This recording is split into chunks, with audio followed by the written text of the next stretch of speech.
जरा सोचिए, आप जीवन भर अच्छे कर्म करते हैं और ये सब इस उम्मीद में करते हैं कि मरने के बाद मतलब आपकी आत्मा को शांति मिलेगी। हाँ बिल्कुल। या फिर आपको एक नया बेहतर शरीर मिलेगा।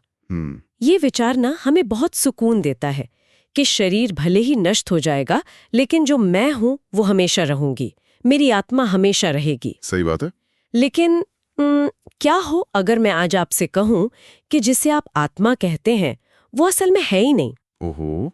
मतलब कोई स्थायी आत्मा नहीं, कोई मैं नहीं। और यही विचार उस दर्शन की नींव है जिस पर हम आज चर्चा करने वाले हैं। जब आप अपनी सबसे गहरी पहचान मतलब अपनी आत्मा के ही अस्तित्व पर सवाल उठाते हैं ना, तो जीवन और मृत्यु को देखने का आपका पूरा नजरिया ही उलट जाता है। एकदम सही। तो आज हमारे इस डीप डाइव के रडार पर बौद्ध दर्शन से जुड़े कुछ बेहद जटिल नोट्स और एक शानदार विश्लेषण है। हाँ। जो पुनर्जन्म के रहस्य को डीकोड करता है। जो हमारे द लर्नर श्रोता आज हमारे साथ जुड़े हैं, उनके लिए आज का हमारा मिशन बहुत स्पष्ट है। बिल्कुल। हमें ये गहराई से समझना है कि अगर वास्तव में कोई स्थायी आत्मा या सोल है ही नहीं, तो फिर ये पुनर्जन्म होता किसका है? सही सवाल है। मतलब एक शरीर से दूसरे शरीर में क्या चीज सफर करती है? इस गुत्थी को सुलझाने के लिए ना हमें सबसे पहले बौद्ध दर्शन के उस सिद्धांत को समझना होगा जो इसे दुनिया के बाकी सभी धर्मों और दर्शनों से बिल्कुल अलग करता है। अच्छा। और ये किसी अंधे विश्वास पर नहीं टिका है। ये कारण और प्रभाव यानी कॉज एंड इफेक्ट के कड़े तार्किक नियम पर टिका है। बुद्ध ने इसे अनात्मा या अनत्ता का नाम दिया। उनके अनुसार पूरे ब्रह्मांड में ऐसी कोई चीज नहीं है जिसे हम एक स्थायी मतलब न बदलने वाली आत्मा कह सकें। वेट एक सेकंड, अगर मेरी कोई आत्मा नहीं है तो फिर मैं कौन हूँ? मतलब जो व्यक्ति अभी बक कर रहा है, जो सोच रहा है, वो कौन है? ये तो बहुत उलझाने वाली बात हो गई। हाँ, और यही भ्रम तो हमें तोड़ना है। हम जिसे मैं कहते हैं ना, बुद्ध के अनुसार वो कोई एक ठोस चीज नहीं है। अच्छा। इसे समझाने के लिए उन्होंने इंसान को 5 हिस्सों में बांटा, जिसे पंच स्कंद या 5 एग्रीगेट्स कहा जाता है। हम कोई एक स्थायी इकाई नहीं है, बल्कि इन 5 चीजों का एक लगातार बहता हुआ प्रवाह है। Okay, let's unpack this. तो ये 5 हिस्से कौन कौन से हैं जो मिलकर ये इल्यूजन या मतलब भ्रम पैदा करते हैं कि मैं मौजूद हूं? चलिए इन्हें एक एक करके खोलते हैं, क्योंकि यहीं सारा रहस्य छिपा है। पहला है रूप यानी मैटर या हमारा भौतिक शरीर। ओके। हमारी हड्डियां, खून, मांस, ये तो स्पष्ट है कि ये लगातार बदल रहा है। दूसरा है वेदना यानी फीलिंग्स या एहसास। एहसास मतलब जैसे खुशी, दुख या दर्द? हाँ बिल्कुल, लेकिन सिर्फ सुख और दुख ही नहीं, बल्कि तटस्थ या न्यूट्रल रहना भी। अच्छा। जब आपको कोई सुई छुपती है तो जो दर्द होता है वो वेदना है, और ये भी हर पल आ और जा रही है। सही कहा। तीसरा स्कंध है संज्ञा, जिसका मतलब है परसेप्शन या पहचानने की क्षमता। जैसे मैं आपके चेहरे को पहचान रही हूँ या किसी आवाज को सुनकर बता सकती हूँ कि किसकी है। एग्जैक्टली। आपका दिमाग पुरानी यादों के आधार पर बाहरी दुनिया को जो लेबल देता है ना, वो संज्ञा है। ओके, समझ गई। इसके बाद चौथा और बहुत ही महत्वपूर्ण स्कंध आता है संस्कार। इसका अर्थ है हमारी मानसिक आदतें, हमारी प्रतिक्रियाएं या मेंटल फॉर्मेशंस। आपने बचपन से अब तक जो भी आदतें बनाई हैं, जो चीजें आपको तुरंत गुस्सा दिलाती हैं या तुरंत खुश कर देती हैं, वो सब संस्कार हैं। ओह, तो ये हमारे कंप्यूटर के सॉफ्टवेयर की तरह हो गया। हाँ बिल्कुल। जो हमारे बर्ताव को कंट्रोल करता है। और पांचवा क्या है? पांचवा है विज्ञान यानी चेतना या कॉन्शियसनेस। ये वो क्षमता है जिसके कारण हम किसी चीज के प्रति जागरूक होते हैं। अच्छा, बिना चेतना के बाकी चारों स्कंद बस मिट्टी के समान हैं। तो बुद्ध कहते हैं कि हम बस इन पांचों चीजों शरीर, आसास, पहचान, आदत और चेतना का एक लगातार बहता हुआ डायनामिक प्रवाह हैं। अरे वाह! इनमें से कोई भी चीज ना एक सेकंड के लिए भी एक जैसी नहीं रहती। इसीलिए बौद्ध धर्म में तकनीकी रूप से पुनर्जन्म शब्द का इस्तेमाल नहीं होता। वेट, अगर पुनर्जन्म नहीं तो फिर क्या शब्द इस्तेमाल होता है? वे इसे पुनर्भव कहते हैं। पुनर्भव का मतलब है पुनः अस्तित्व में आना या फिर से एक नई प्रक्रिया का शुरू होना। ये सुनकर दिमाग में एक बहुत ही अलग तस्वीर बन रही है। अच्छा, कैसी तस्वीर? अगर मैं इन 5 चीजों का एक बदलता हुआ प्रवाह हूं, तो क्या हम इसे एक नदी की तरह देख सकते हैं? दिलचस्प है। जैसे अगर हम किसी नदी को देखते हैं, मान लीजिए गंगा नदी को देखते हैं, तो उसमें हर सेकंड नया पानी आ रहा है। बिल्कुल। जो पानी एक पल पहले वहां था, वो अब आगे बह चुका है। नदी का आकार, उसकी गहराई सब बदल रही है। हाँ। लेकिन फिर भी हम किनारे पे खड़े होकर यही कहते हैं कि ये गंगा है। नाम वही है, लेकिन असल में वो हर पल नहीं है। क्या इंसानी जीवन बिल्कुल वैसा ही है? ये बहुत ही सटीक और गहरी उपमा है। बुद्ध ने स्वयं भी प्रवाह या स्ट्रीम के उदाहरण दिए हैं। अच्छा। नदी कोई एक ठोस रुकी हुई चीज नहीं है, वो एक प्रक्रिया है। हम भी एक प्रक्रिया हैं। और जब ये जीवन समाप्त होता है, यानी जब ये भौतिक शरीर या रूप काम करना बंद कर देता है, तो ये प्रवाह अचानक से रुक नहीं जाता। तो क्या होता है? वो एक नए रूप में, एक नई जगह पर आगे बहने लगता है। यही पुनर्भव है। लेकिन यहीं पे मेरी तार्किक सोच थोड़ी अटक रही है। बताइए, कहाँ अटक रही है? अगर आत्मा नाम की कोई चीज है ही नहीं, कोई सूटकेस नहीं है जिसमें हमारा सारा सामान पैक होकर जा रहा हो, तो फिर एक शरीर से दूसरे शरीर तक जानकारी या जीवन पहुंचता कैसे है? मौत और नए जन्म के बीच का जो फासला है, वो पार कैसे होता है, जब कोई भौतिक या आध्यात्मिक चीज यात्रा ही नहीं कर रही है? इसी सवाल का जवाब आज के हमारे स्रोत के सबसे दिलचस्प हिस्से में दिया गया है। ओहो! इसे समझाने के लिए ना एक बहुत ही प्रसिद्ध उदाहरण लिया गया है, मोमबत्ती की लौ का। अच्छा, मोमबत्ती का। हाँ, कल्पना कीजिए कि आपके हाथ में एक जलती हुई मोमबत्ती है। ठीक है। आप एक दूसरी बिना जली हुई मोमबत्ती लाते हैं और उसे पहली मोमबत्ती की लौ से जला लेते हैं। ठीक है। अब मुझे ये बताइए, क्या पहली मोमबत्ती की लौ उड़कर दूसरी मोमबत्ती में गई? नहीं, बिल्कुल नहीं। लौ ने अंतरिक्ष में कोई यात्रा नहीं की। मतलब पहली लौ अपनी जगह पर है और दूसरी अपनी जगह पर। सही कहा। पहली लौ केवल एक कारण बनी, एक कॉज बनी, और उसी के प्रभाव से दूसरी मोमबत्ती में एक नई लौ उत्पन्न हो गई। ओके, मैं समझ रही हूँ। वे दोनों लौ ना तो पूरी तरह से एक हैं क्योंकि उनका मोम और बत्ती अलग अलग हैं, और ना ही वे पूरी तरह से अलग हैं क्योंकि दूसरी का अस्तित्व पहली के बिना संभव ही नहीं था। So what does this all mean? बौद्ध दर्शन में इसे प्रतीत्य समुत्पाद या डिपेंडेंट ओरिजिनेशन कहा जाता है।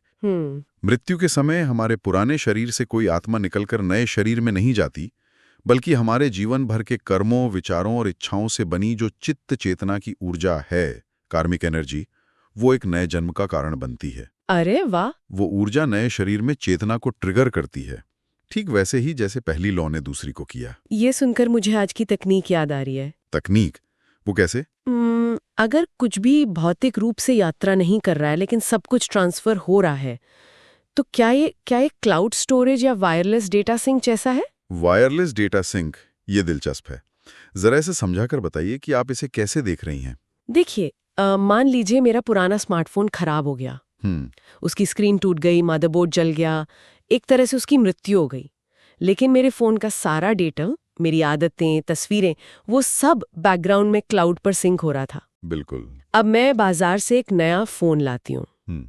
पुराने और नए फोन के बीच कोई तार नहीं है। हाँ। लेकिन जैसे ही मैं नए फोन में अपनी आईडी डालती हूँ, वो सारा पुराना डेटा बिना किसी तार के तुरंत उस नए डिवाइस में आ जाता है। क्या बात है! मतलब हार्डवेयर नया है, हाँ। लेकिन सॉफ्टवेयर और डेटा पुराना है, हाँ। जो वायरलेस तरीके से ट्रांसफर हो गया। यह आधुनिक उपमा इस प्राचीन दर्शन को बहुत खूबसूरती से समझाती है ना? पुराना शरीर खत्म हो गया, लेकिन जो डेटा है, यानी जो आपके संस्कार और चेतना का प्रवाह है, वो वायरलेस तरीके से नए गर्भ में सिंक हो जाता है। लेकिन आपके मोबाइल को चलने के लिए बैटरी चाहिए होती है और डेटा ट्रांसफर के लिए वाईफाई। इस जन्म मरण के चक्कर में इस वायरलेस ट्रांसफर को पावर कौन दे रहा है? वो ऊर्जा आ कहां से रही है? हाँ, ये भी सोचने वाली बात है। वो कौन सा वाईफाई राउटर है जो इस कनेक्शन को टूटने नहीं दे रहा? इसके दो सबसे बड़े इंजन हैं जो इस पूरे मैकेनिज्म को चलाते हैं। पहला है अविद्या, यानी इग्नोरेंस या अज्ञानता। अज्ञानता? हाँ, जब तक हम ये मानते रहते हैं कि हमारा शरीर और ये दुनिया ही परम सत्य है, तब तक हम फंसे रहते हैं। और दूसरा, जो सबसे शक्तिशाली है, वो है तृष्णा या क्रेविंग। तृष्णा मतलब प्यास? जीने की तीव्र प्यास, अस्तित्व में बने रहने की लालसा, कुछ अनुभव करने की, भोगने की इच्छा। जब कोई व्यक्ति मर रहा होता है ना, तो उसका शरीर भले ही हार मान ले, लेकिन उसके मन में और जीने की जो ये तृष्णा होती है, वो एक भयंकर मानसिक ऊर्जा पैदा करती है। ओह, आई सी। यही ऊर्जा, ये क्रेविंग, वो फोर्स है जो चेतना के प्रवाह को नए शरीर की तरफ धकेलती है। जब तक तृष्णा है, डेटा ट्रांसफर चलता रहेगा। ये बहुत गहरा है। अगर हम डेटा ट्रांसफर की इस उपमा को थोड़ा और आगे ले जाएं। जी, बताइए। तो तकनीकी दुनिया में कई बार नेटवर्क स्लो हो जाता है, बफरिंग होती है, डेटा सिंक होने में समय लगता है। क्या प्रकृति के इस नियम में भी कोई प्रोसेसिंग टाइम है? मान लीजिए किसी की आंख बंद हुई, तो क्या वो तुरंत किसी नए शरीर में जन्म लेता है या बीच में कोई वेटिंग रूम होता है? यहाँ आकर ना इस दर्शन की अलग अलग शाखाओं में बहुत गहरे मतभेद दिखाई देते हैं। हमारे पास जो स्रोत हैं वो इस अंतर को बहुत स्पष्ट करता है। अच्छा, क्या कहता है स्रोत? अगर हम थेरवाद परंपरा की बात करें, जो सबसे पुरानी मानी जाती है और मूल पाली त्रिपिटक पर आधारित है, तो उनके अनुसार इस प्रक्रिया में कोई बफरिंग नहीं होती। ओहो, ये पूरी तरह से इंस्टेंटेनियस या तात्कालिक है। मतलब 1 सेकंड की भी देरी नहीं? 1 सेकंड के करोड़वें हिस्से की भी देरी नहीं। अरे वाह! थेरवाद मनोविज्ञान कहता है कि मृत्यु के क्षण के अंतिम विचार को च्युति चित्त या डेथ कॉन्शियसनेस कहा जाता है। ये इस जीवन का आखिरी विचार है। जैसे ये च्युति चित्त बुझता है, ठीक अगले ही क्षण बिना किसी अंतराल के नए जन्म का पहला चित्त उत्पन्न हो जाता है, जिसे पटिसंधि चित्त कहते हैं। कोई गैप नहीं, कोई खाली समय नहीं। 1 मिनट रुकिए। अगर थेरवाद सही है कि 1 सेकंड की भी देरी नहीं होती, तो फिर वो भूत प्रेत और भटकती आत्माओं की कहानियों का क्या? मैं समझ रहा हूं आपका सवाल। हम बचपन से सुनते आ रहे हैं कि कोई मर गया और उसकी आत्मा सालों से भटक रही है क्योंकि उसे मुक्ति नहीं मिली। अगर मौत और जन्म के बीच कोई गैप ही नहीं है, तो भटकने का सवाल ही पैदा नहीं होता। क्या वो सब महज हमारा भ्रम है? तार्किक रूप से थेरवाद के नजरिए से देखें तो हाँ, बीच में भटकने के लिए कोई खाली अवस्था है ही नहीं। ओहो! भूत या प्रेत योनि अपने आप में एक अलग जन्म है, लेकिन इंसान के रूप में मरकर बीच में अधर में लटके रहने का कोई कॉन्सेप्ट थेरवाद में नहीं है। अच्छा। हालांकि इसी स्रोत में एक दूसरी परंपरा का भी जिक्र है, जो आपके इस सवाल का एक अलग जवाब देती है। अच्छा, वो क्या है? वह है महायान और विशेषकर तिब्बती बौद्ध परंपरा। वे एक विरोधाभासी दृष्टिकोण पेश करते हैं।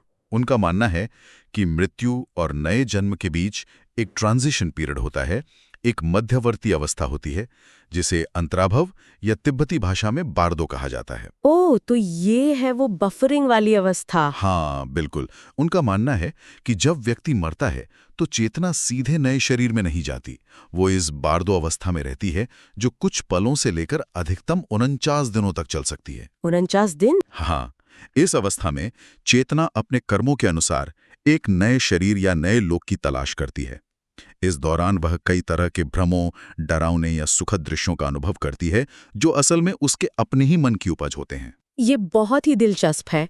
हम यहाँ ये साबित नहीं कर रहे कि कौन सी परंपरा सही है, लेकिन ये देखना हैरान करने वाला है कि कैसे एक ही मूल दर्शन के भीतर समय को लेकर 2 इतनी अलग-अलग व्याख्याएं बन गईं।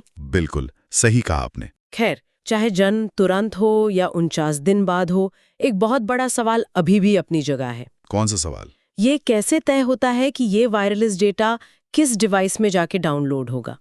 मेरा मतलब है, अगला डेस्टिनेशन कैसे तय होता है? ये कौन तय करता है कि अगला जन्म किसी अमीर इंसान के घर होगा, किसी जानवर के रूप में होगा या किसी और आयाम में? ये इस चर्चा का सबसे व्यावहारिक और मनोवैज्ञानिक हिस्सा है। बौद्ध दर्शन कहता है कि कोई बाहरी ईश्वर या जज बैठकर ये फैसला नहीं कर रहा है। अच्छा? ये पूरी तरह से एक ऑटोमेटिक प्राकृतिक प्रक्रिया है, जो मृत्यु के समय आपके अंतिम विचार पर निर्भर करती है।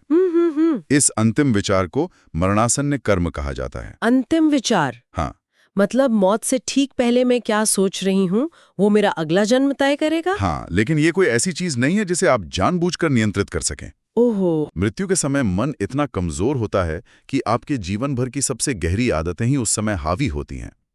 बौद्ध मनोविज्ञान के अनुसार मृत्यु के अंतिम क्षण में मरते हुए व्यक्ति के मन के सामने 3 में से कोई एक चीज एक स्पष्ट फ्लैश की तरह उभर कर आती है। वो 3 चीजें क्या है? पहली चीज है कर्म, यानी जीवन भर आपने जो सबसे प्रभावशाली काम किए हैं, चाहे वो बहुत अच्छे हों या बहुत बुरे, वो पूरी जिंदगी एक फिल्म की तरह आंखों के सामने से गुजर जाती है। ओके। दूसरी चीज है कर्म निमित्त। कर्म निमित्त, इसका क्या मतलब है? इसका अर्थ है आपके कर्मों से जुड़ा कोई संकेत या टूल। जैसे? इसे एक उदाहरण से समझते हैं।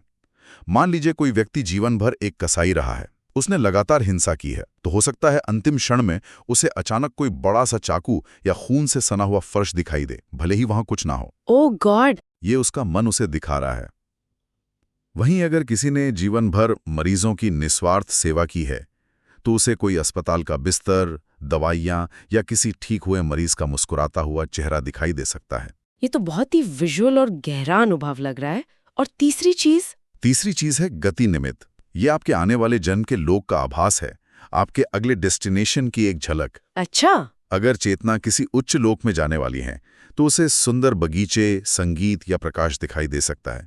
और अगर भारी कर्मों के कारण ऊर्जा नीचे की ओर जा रही है, तो उसे आग, डरावने जंगल या भयानक आकृतियां दिखाई दे सकती हैं। Sure is where it gets really interesting. जो द लर्नर श्रोता अभी हमारी ये चर्चा सुन रहे हैं, जरा इस बात की गहराई को महसूस कीजिए। हम अक्सर सोचते हैं कि हम मरने के वक्त कुछ अच्छा सोच लेंगे, लेकिन अगर ये सब हमारे जीवन भर की आदतों पर निर्भर है, तो इसका मतलब है कि आज सुबह ट्रैफिक में जो आपको गुस्सा आया था, या ऑफिस में किसी सहकर्मी से जो आपने ईर्ष्या की थी, वो सिर्फ एक पल का गुस्सा नहीं था। बिल्कुल नहीं। वो असल में आपके उस क्लाउड डेटा में सेव हो रहा है। आप बिल्कुल सही दिशा में जा रहे हैं। मतलब हम रोजाना जो आदतें बना रहे हैं, वो सिर्फ आज को नहीं बदल रही हैं, वो असल में उस अंतिम फाइनल एग्जाम यानी मृत्यु के क्षण की तैयारी है। हाँ। अगर मैंने पूरी जिंदगी हर छोटी बात पर चिढ़ने की, डरने की या स्वार्थी होने की आदत डाली है, तो मौत के उस भयानक दर्द और डर के बीच मेरा मन अचानक से शांत कैसे हो सकता है? बिल्कुल सही बात है। उस वक्त तो वही पैनिक और डर सामने आएगा जो मुझे किसी भयानक स्थिति की तरफ धकेल देगा। यही तो इस पूरे दर्शन का सार है। ये मृत्यु का नहीं, जीवन का विज्ञान है। माइंडफुलनेस या सजगता का अभ्यास जो बौद्ध धर्म में सिखाया जाता है ना, वो इसीलिए है ताकि आप हर दिन, हर पल अपने मन को शांत और अनासक्त रखना सीखें। अगर अंतिम क्षण में मन शांत है, बिना किसी पकड़ या डर के है, तो वो ऊर्जा एक सुगति यानी सुखद अस्तित्व का कारण बनती है। लेकिन एक सवाल अभी भी मेरे दिमाग में गूंज रहा है। एक फोन से दूसरे फोन में डेटा ट्रांसफर होता रहे, एक मोमबत्ती से दूसरी मोमबत्ती जलती रहे। अच्छे कर्म करके हम शायद एक अच्छी मोमबत्ती बन जाएं, लेकिन क्या इसका कोई अंत भी है, या ये लूप हमेशा ऐसे ही चलता रहेगा? आपने सीधा उस बिंदु पर प्रहार किया है जो बुद्ध की शिक्षाओं का अंतिम लक्ष्य है। अच्छा। उनका उद्देश्य लोगों को सिर्फ अच्छे पुनर्जन्म या स्वर्ग जाने के तरीके बताना नहीं था। उनका लक्ष्य इस जन्म मरण के निरंतर दुख चक्र, जिसे संसार कहते हैं, उससे हमेशा के लिए बाहर निकलना था। और वो साइकिल कैसे टूटेगा? क्योंकि आपने कहा कि जब तक ऊर्जा है, ट्रांसफर तो होगा ही। ऊर्जा पैदा कैसे हो रही है?